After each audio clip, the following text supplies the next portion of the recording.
I have to tell you, my heart is full being here with all of you.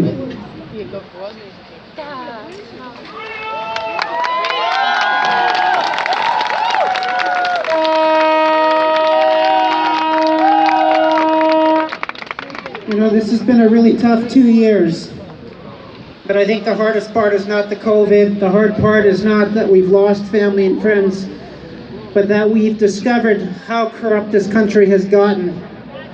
And that corruption didn't start 2 years ago. We've come to understand that the very foundations of this country have been eroded for decades. They've undermined our political parties. They've undermined our court system. They've undermined our school system. They've undermined our College of Physicians and Surgeons. They've undermined our healthcare system. I would suggest Canada is experiencing an existential crisis. And if we don't stand up and reclaim this country, we're in big trouble. Our children, our grandchildren are in big trouble.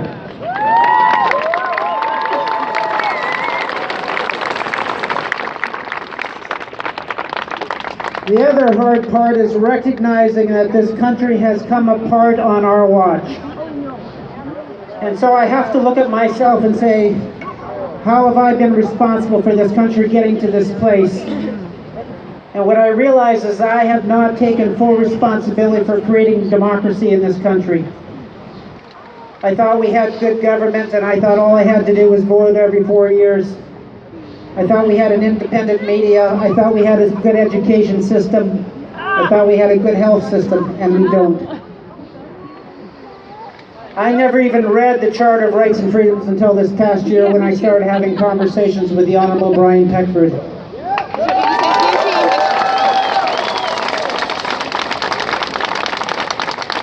What I've come to realize is that democracy is all of our responsibility. And the reason why I know that we can win this is because you're here. And you're here, one is because you have the moral integrity to see that what's happening is wrong. But you're also here because you have courage. There are many who see that what's happening is wrong, but they don't have the courage to stand up. And many of the speakers that are here at the Reclaiming Conference, I would suggest, are the heroes in Canada who, in spite of all of the adversity and all of the threats and all of the shaming and being delisted from their professional organizations, are still speaking out and telling the truth.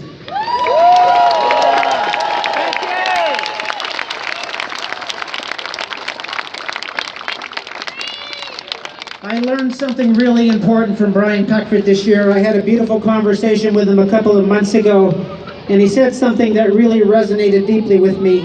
He said, "Ted, democracy only exists in a moral society." There you go. Woo! Thank you, Ted. That's it. And so what I realized is we need to spend more time honoring the core foundational principles of a moral society.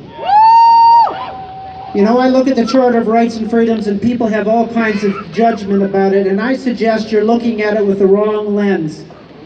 If you look at it as a legal document, you can argue with whether the wording is right, whether it's got everything in it. But I suggest to you it's actually a moral document. It's a moral code of ethics. And one of the things that I honored about the truckers most is that they honored a moral code of ethics even under the duress of the federal government, who did everything they could to try to get them to react and be aggressive.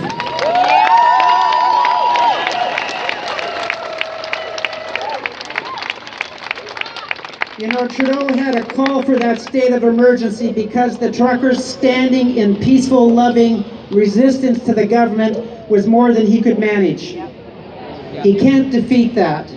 And so he had to bring in the Emergency Act. He had to bring in the goons to take down the truckers. I said about a month ago is that I think I'm not going to vote for any political party going forward unless they're the trucker party.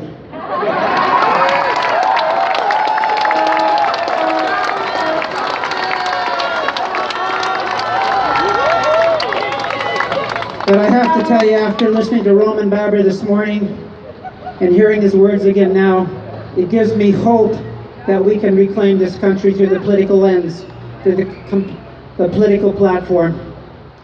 But it means that we have to step up. I understand that Canada has the lowest citizen involvement in their democracy except for one country, China. Wow. And that says that we're not doing our job, we're not being responsible. So this is an important time for us.